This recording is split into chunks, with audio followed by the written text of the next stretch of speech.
Hey everybody, Justin Ankery here with Central Arkansas Athletic Director, Dr. Brad Teague. Dr. Teague, great to see you, and I'm hoping to see you on campus in person here soon. How you doing? Hey, Justin, thank you for doing this. We're doing okay. We are evaluating an ever-changing situation, and it's hard to keep up. So we're just being reactive instead of proactive because nobody knows what's coming. Are you having regularly scheduled meetings with all your coaches, or are they reaching out as they have questions? How's that working?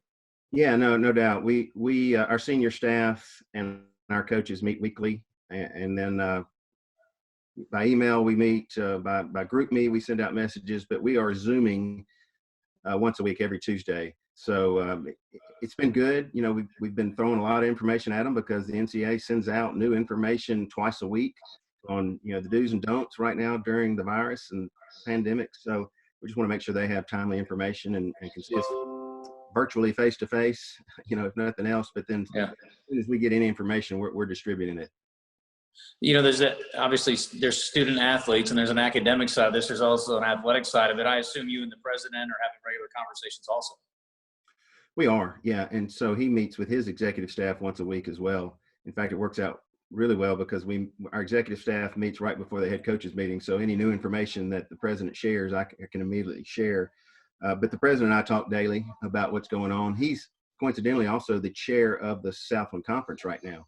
So he's meeting with our commissioner a lot as well. And as we meet with the ADs once a week, and then we have a financial subcommittee that meets once or twice a week. In fact, we have a meeting today right after this just to talk about conference-wide initiatives to help save money.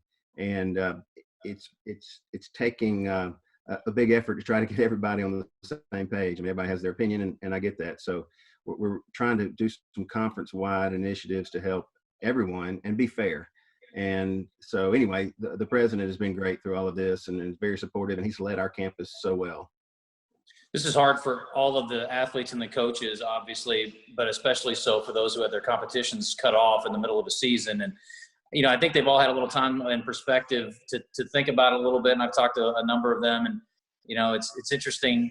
One of the things that's intriguing, I think, is the balancing of scholarships, and coaches seem to have a good handle on it. The ones I've spoken to about kids who are going to come back and then incoming freshmen and handling all that.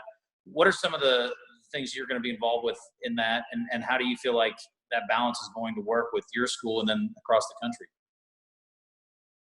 Yeah, when the NCAA first ruled, and we knew they would, that these seniors and the spring sports could come back, that they wouldn't affect your equivalencies, it wouldn't affect your counters, essentially wouldn't count, give them aid.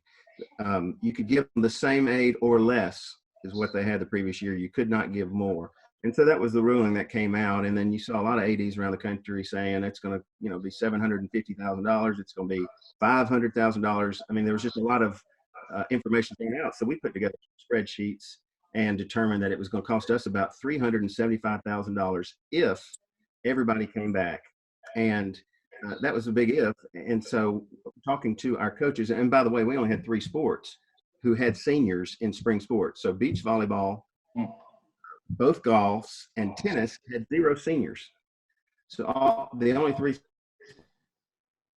of course, that's more than one sport, but one head coach. So track and field had seniors coming back, softball and baseball. And so really what I told them was, here is your budget number for next year. See what you can do to let your seniors come back. That's great. Whoever wants to come back, see what you can do to make it work within the budget next year. And they all did.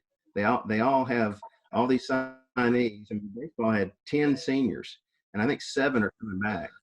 And then he's signed 10 incoming student athletes. So he's loaded with a lot of participants. Normally he has about 40 on a roster. And remember, you have to find 35 in the spring to be your 35-man roster.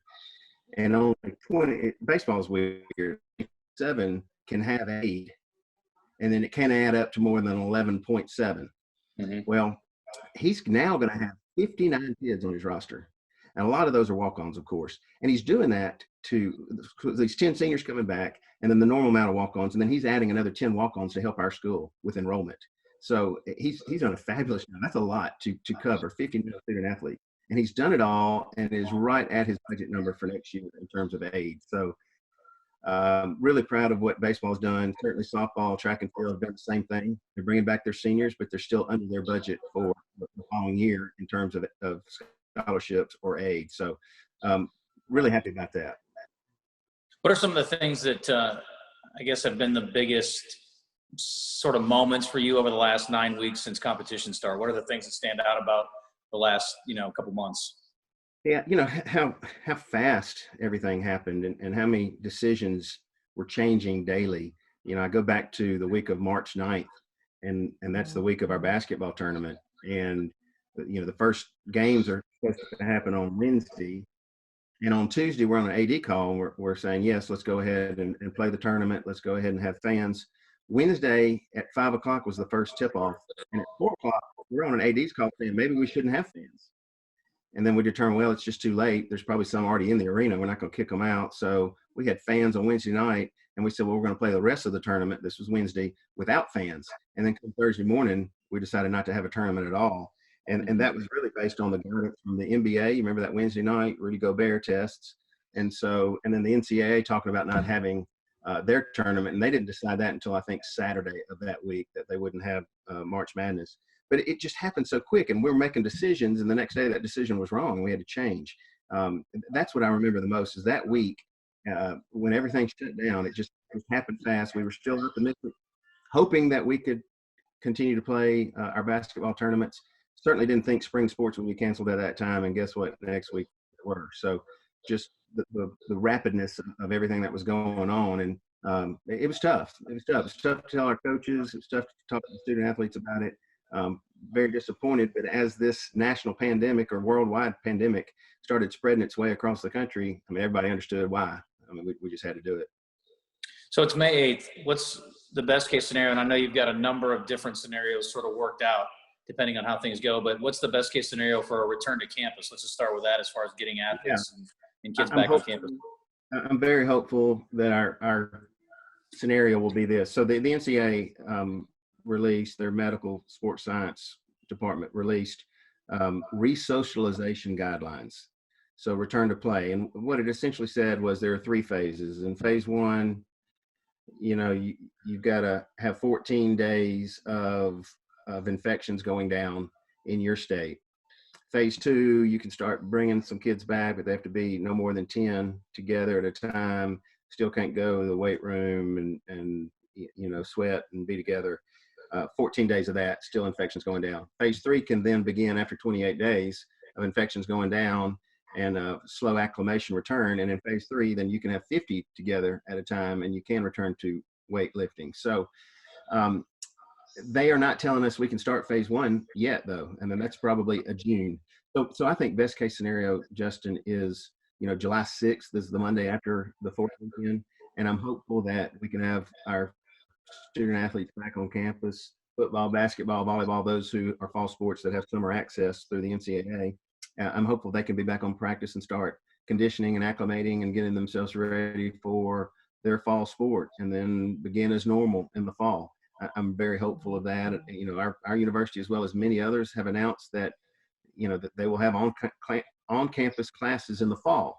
Certainly subject to change if the virus ramps back up and we have widespread infections. But I'm still just very hopeful that we can get back in July, be ready for a fall season in all sports, and that means we'd have to have widespread testing. We'd have to have antibodies and understand what those mean, and then maybe even be a lot closer on a vaccine. And if we can do that, maybe we can return to what we remember as normal.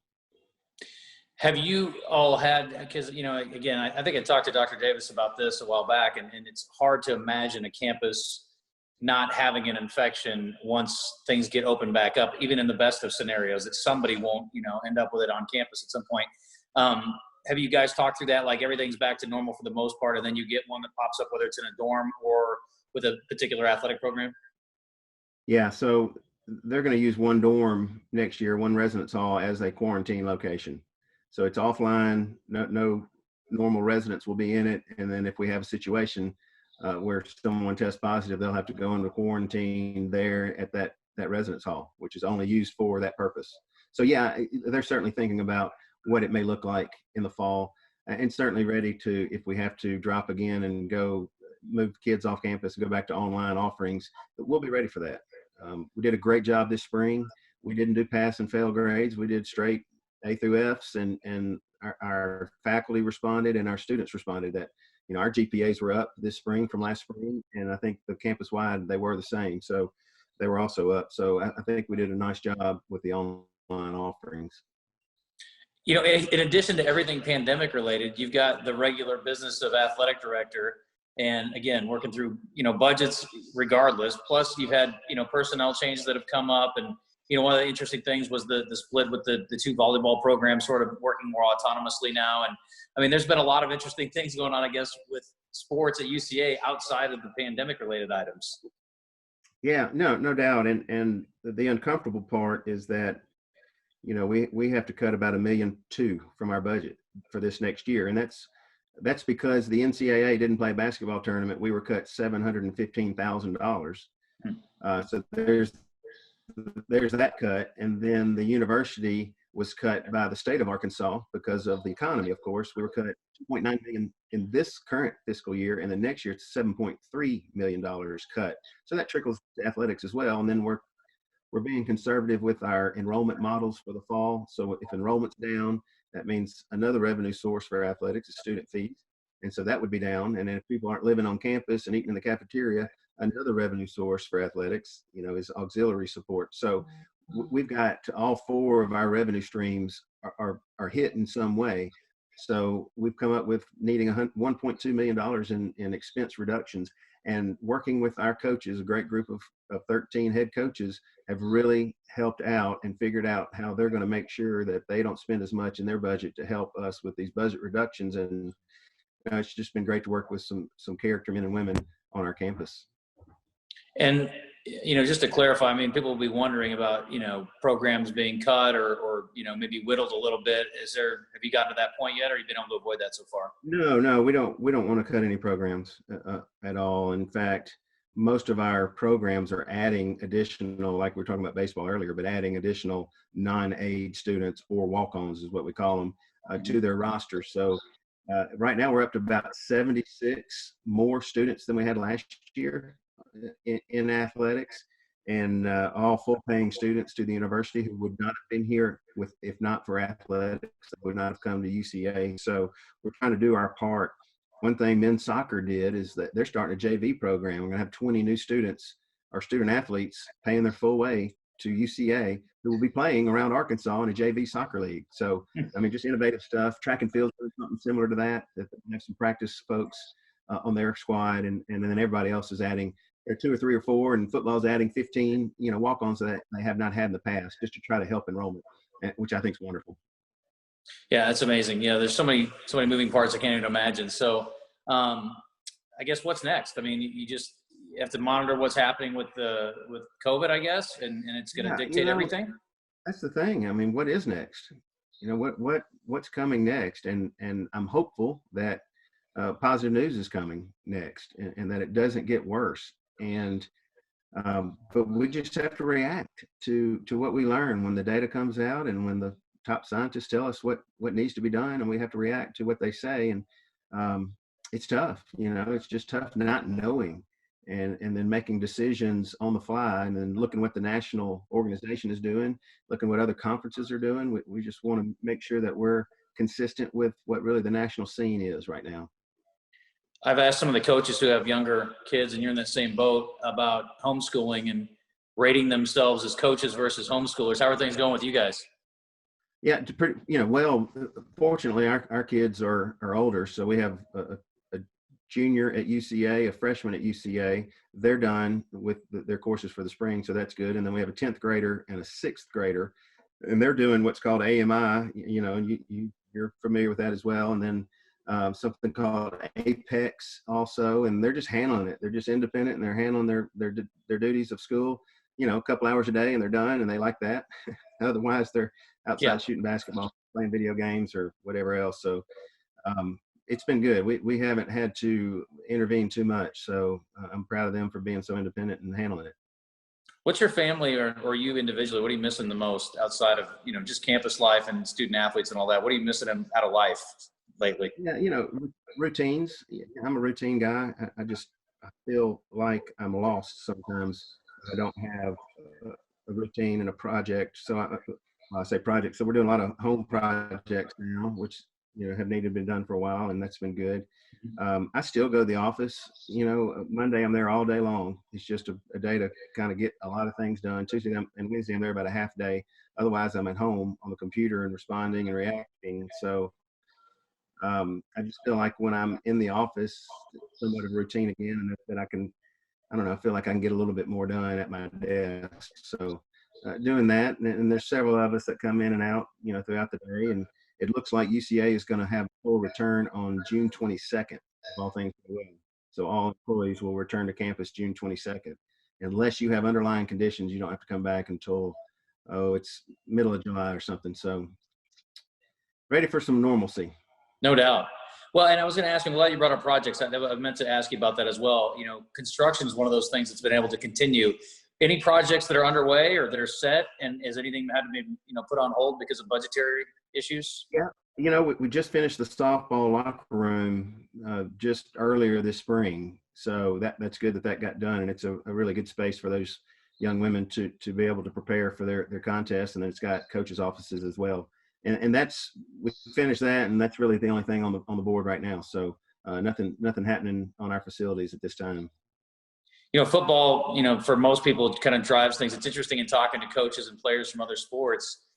They're really hopeful for football and the fall sports coming back. I mean, they're looking forward to that happening, even if they're not a fall sport. But, and we talk a lot about the sort of the revenue side of football and how meaningful it can be to the bottom line for the school, especially when you look at, a trip to Missouri and the SEC. And there's been a lot of conversation nationally about, maybe going conference only. I think every scenario has been mentioned, but at this point, I got to think that's pretty meaningful to having a full schedule and obviously playing that game. And you also get the high profile game to start the season as well. Yeah. So you're right. I mean, well, first of all, the Power Fives, they have to play football. That's 80% of their revenue, maybe 90% of a lot of their revenues for the year come from everything associated with football. So I really feel like at some point in the next year, there's going to be a fall season because those Power Fives have got to play. It may be in the spring. It may be a late start. It may be on time. I don't know. But for us, we really need that Missouri game, as you said, and then we also would love to play that kickoff game, which is week 0, which is before anybody else can play. And just think, we would be the first game of the year would be us, right? I mean, we'd be on ESPN. People would be really wanting to watch football, college football, and so we'd have a lot of eyes, and that would be fun. Can we be playing by August 29th? I don't know. I hope so. I sure hope so. I do know this, that I've talked to the Guardian Kickoff Classic folks, and if we don't play August 29th, we're still going to play the week before anybody else plays. If it's pushed back to October, we'll play the week before. If it's in the spring, again, we'll still have this game. So I'm happy about that. If the SEC decides to only play conference games, obviously we lose Missouri, and that'd be tough and really disappointing because it's a close game. A lot of people can go watch, and certainly it's a revenue component for our budget. Well, the other game, of course, it's coupled on that same day as your trip to Alabama to play is the Notre Dame game, and they're going to Ireland. So that's a little tough one to pull off. We'll see how the international travel works out for those guys. You're right. I mean, if they can travel to Ireland, then they'll be the first game on TV right before us, but we'd follow them, which would be great.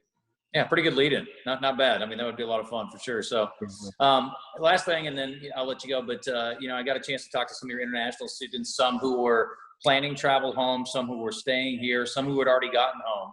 And it's interesting getting the different variances and how things are where they are. And how difficult has that been from an athletic department standpoint in working with your international students and getting them home and then, I guess, staying in contact with them? And it's well, as you can imagine, it's difficult depending on where you live. Now, the European kids, I think, got home without much of a problem. The Asian kids had a really hard time getting home. In fact, some are still here because their flights keep getting canceled. So we're trying to make arrangements for them to stay until they can actually get home. Just imagine how nerve-wracking that would be to not be able to go home. You just can't get home. And so I feel for them. And they've been great. Our coaches have been great who have international kids who have issues. When they return in the fall, they have to quarantine for 14 days when they arrive. So we're making arrangements for that. If you live on campus, again, that one residence hall will be a quarantine spot. So they need to come in at least 14 days early. Probably we'll have them in 20 days early just to make sure that everything goes well, and so they can be ready to start classes and start practicing in the fall. So yeah, it's a difficult time, but everybody's pulling together to make this thing work. Great catching up with you, and I'll leave it at that. And hopefully, I'll see you around Conway soon. Thanks, Justin. I hope so. All right, thanks, man. All right. See ya.